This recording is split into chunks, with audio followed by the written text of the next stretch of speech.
जय माँ काली दोस्तों, आप सभी को मेरा नमस्कार। कैसे हैं आप सभी? उम्मीद है आप सब स्वस्थ होंगे, खुश होंगे। महाकाली का आशीर्वाद और उनकी कृपा सदैव आप सब पर बनी रहे। अगर आप पहली बार मेरे चैनल पर आए हैं तो चैनल को सब्सक्राइब कर लीजिएगा, बेल आइकन को प्रेस कर दीजिएगा ताकि मेरी आने वाली हर वीडियो आप तक सबसे पहले पहुँचे। साथ ही दी गई जानकारी अच्छी लगे तो वीडियो को लाइक करिएगा और ज़्यादा से ज़्यादा इस वीडियो को शेयर करिएगा। आज की वीडियो में हम बात करेंगे कि अगर आपकी शक्तियों का किसी ने बंधन कर दिया है, आपके शरीर का बंधन अगर किसी तांत्रिक भगत, किसी ओझा ने कर दिया है, तो आप किस प्रकार इस बंधन से मुक्त हो सकते हैं, कैसे अपने आप को इस बंधन से आज़ाद कर सकते हैं। ये सारी जानकारी मैं आपको आज की वीडियो में दूंगी। जब किसी व्यक्ति के ऊपर सवारी आने वाली होती है या किसी व्यक्ति के ऊपर सवारी आती है या उसे किसी प्रकार की सिद्धि जब प्राप्त होती है, तो कुछ लोग तो आपके अपने ही होते हैं जो जलन के कारण, दुश्मनी के चलते आपकी शक्तियों को बंधन करा देते हैं, क्योंकि वो आपकी तरक्की से चलते हैं। और कुछ तांत्रिक ओझा ऐसे होते हैं जो आपकी शक्तियों का बंधन खुद कर देते हैं, आपकी शक्तियों को चुरा लेते हैं। मेरी एक सब्सक्राइबर हैं जो मुझसे जुड़ी हुई हैं, जिन्होंने मुझसे कहा है कि उनकी शक्तियों का बंधन उनके गुरु ने ही कर दिया है। तो कई ऐसे गुरु भी होते हैं जो अपने शिष्यों के साथ धोखा कर देते हैं, और कई ऐसे लोग मेरे साथ जुड़े हैं जिनकी शक्तियाँ बंधन में हैं। तो ये वीडियो उन लोगों के लिए है। जब कोई भक्त साधना करता है, कोई भक्ति करता है, जप करता है, सालों साल तक तप करता है, तब जाकर उसे आशीर्वाद के स्वरूप में शक्तियाँ प्रदान होती हैं। और ऐसे में अगर कोई व्यक्ति ईर्ष्या के चलते, जलन के चलते अगर उन शक्तियों को बंधन कर देता है, उनको चुरा लेता है, तो उस साधक पर क्या बीतती है ये तो वही जानता है।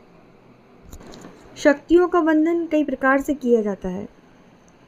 एक तो बंधन ऐसे होता है कि कोई खाने पीने की चीज़ों में आपको मिलाकर कुछ दे दिया जाता है, पानी में मिलाकर आपको कुछ दे देंगे, चाय में मिलाकर भी आपको कोई वस्तु दे देंगे, और जैसे ही उस वस्तु को आप ग्रहण करेंगे, उसका आप सेवन करेंगे, तो वो अभिमंत्रित चीज़, वो कुछ भी हो सकती है, भभूत हो सकती है, लौंग हो सकती है, राख हो सकती है, और ये जैसे ही आपके शरीर में प्रवेश करती हैं और ये अपना असर दिखाना शुरू कर देती है, जिससे धीरे धीरे आपके शरीर का बंधन हो जाता है।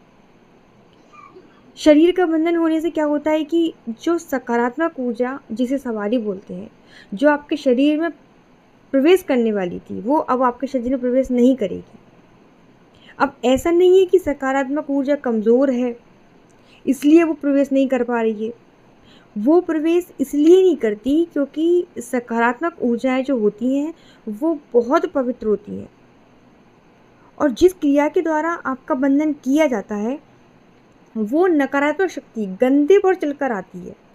जैसे मांस के टुकड़े हो गए, लौंग हो गई, खून के छींटे हो गए, इस तरीके की जो क्रियाएं होती हैं। कोई जगह तो बलि देकर जब चौकी भेज देती हैं तो उसके द्वारा भी बंधन कर दिया जाता है।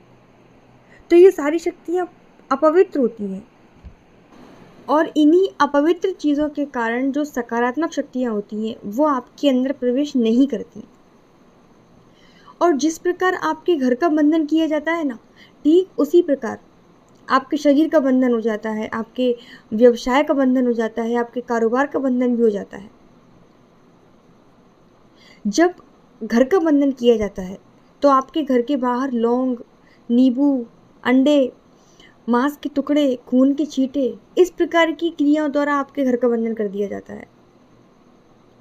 और जब आपके घर का बंधन होता है तो आपके घर के देवी देवता भी इस बंधन में आ जाते हैं, और फिर वो भी आपकी किसी प्रकार की सहायता नहीं करते, क्योंकि कोई भी क्रिया जब कराई जाती है तो वो जागृत करके आपके शरीर में, आपके घर में प्रवेश कराई जाती है।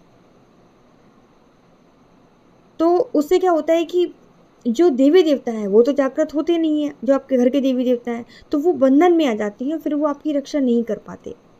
और जब ये नकारात्मक शक्तियाँ आपके घर में आके बैठ जाती हैं तो कोई भी सकारात्मक शक्ति, कोई भी देवी शक्ति आपके घर में प्रवेश नहीं करती। तो अब मैं आपको बताती हूँ कि आपको क्या करना है कि आपकी जो बंधी हुई शक्तियाँ हैं वो बंधन से आज़ाद हो जाए। तो मैं आपको 2 से 3 उपाय बताऊंगी जो आपको करना है। अगर आप किसी भगत या ओझा के पास जाएंगे तो वो तो तुरंत ही आपकी शक्तियों का बंधन खोल देगा, क्योंकि उसके पास जागृत शक्तियां हैं। लेकिन आप खुद से भी अपना बंधन खोल सकते हैं। वो मैं आपको बताती हूँ आपको क्या करना है, सुनिए। सबसे पहले तो आपको 10 बूंदी के लड्डू लेना है और इन लड्डुओं के आपको 2-2 हिस्से करने हैं। पहला जो आप लड्डू निकालेंगे, 2 लड्डू आपको निकालने हैं भगवान गणेश के नाम के। तो ये आप एक अलग दोने में रख लीजिए। 2 लड्डू आप भगवान गणेश के नाम के निकालेंगे। 2 बूंदी के लड्डू आपको अपने पितरों के नाम के निकालने हैं, जो आपके घर के देवी देवता हैं, पितर आपके, उनके नाम के निकालने हैं। 2 बूंदी के लड्डू आपको आपके कुल देवता या कुल देवी जो भी हैं उनके नाम के निकालने हैं। उसके बाद 2 लड्डू आपको चौराहे वाली देवी के नाम से निकालने हैं।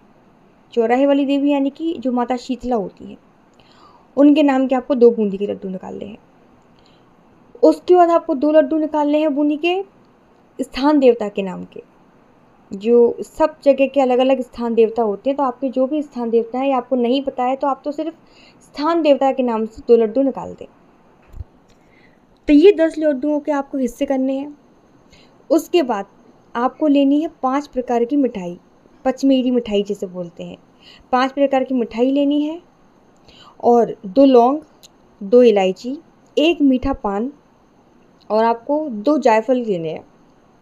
इतना लेने के बाद आपको किसी विशेष दिन, जैसे कि कोई अमावस्या हो, एकादशी हो, कोई भी अच्छा दिन हो, उस दिन आप इसको करिए और कोई आपको रोके ना टोके ना। तब आपको इस चीज़ को करना है रात में 9 बजे के बाद। आपको अपने पूजा वाले घर में जाना है, आसन लगा के बैठना है, एक घी का दीपक लगाना है और एक सरसों का दीपक लगाना है, धूप बत्ती जलानी है और आपको अंगारी करनी है गोबर के उपले पर।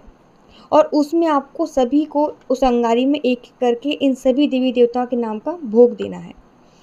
सबसे पहले गणेश जी का भोग देंगे, जो आपने 2 लड्डू निकाले हैं उनका भोग देना है। फिर पितरों के नाम का भोग देंगे आप उसी अंगारी में। फिर कुल देवता के नाम का आपको भोग देना है।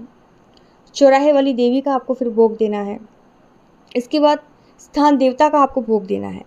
सबके भोग देने के बाद जो आपकी जो बंदी शक्ति है, जैसे काली माता की बंदी शक्ति, जिसके नाम की आपने ये मिठाई निकाली है, 5 तरीके की मिठाई, तो ये 5 तरीके की मिठाई, 2 लौंग, 2 इलायची और ये जायफल, इन सबको लेकर आपको अपने सर से 7 बार उसारना है और 7 बार उसार कर आपको फिर उसकी आहुति देनी है भोग में। मिठाई में से लेना है थोड़ा थोड़ा और आपको हवन में डालना है अंगारी पर।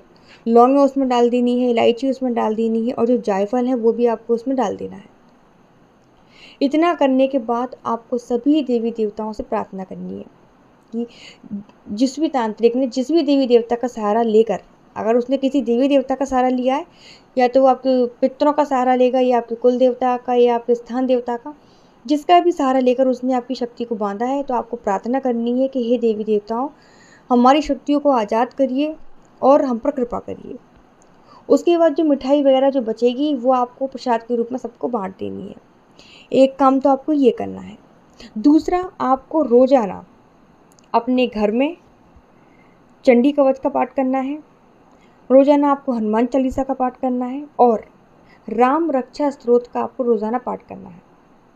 ये चीज़ें आप फॉलो करिए। ये चीज़ तो आपको एक दिन करनी है। उसके बाद ये जो चीज़ें मैं आपको बता रही हूँ, चंडी पाठ है, हनुमान चालीसा है या राम रक्षा स्तोत्र, इसका आपको रोज़ाना पाठ करना है। इससे क्या होगा, फिर वो धीरे धीरे आपकी जो शक्तियाँ बंधी पड़ी हैं वो सब की सब आज़ाद हो जाएंगी। एक चीज़ आप ये भी कर सकती हैं कि जब आप चंडी पाठ या हनुमान चालीसा का पाठ करेंगे तो आप उस समय अपने पास 1 लोटा जल रखें। जैसे ही पाठ खत्म हो आप उसमें फूंक मारें और उसका रोज़ाना अपने घर में छींटे मारें, अपने शरीर पर छींटे मारें, जिससे जो आपकी शक्तियाँ बंधी पड़ी हैं, जो आपकी नकारात्मक ऊर्जाएं हैं, वो सब बाहर होंगी। तो ये थी मेरी आज की जानकारी। अगले वीडियो में मैं आपको बताऊंगी कि जब शक्तियों का बंधन हो जाता है तो आप किस प्रकार जाने कि आपकी शक्तियाँ बंधन में हैं। तो चैनल को सब्सक्राइब जरूर कर लीजिएगा। आज के लिए इतना ही। वीडियो को लाइक सबको करना है, कमेंट में सभी को जय माता दी लिखना है। अगर आपके मन में कोई प्रश्न है तो आप हमारे टेलीग्राम ग्रुप से जुड़ सकते हैं, उसका लिंक मैं आपको डिस्क्रिप्शन में दे दूँगी। तब तक आप सभी को जय माता दी, सभी को धन्यवाद।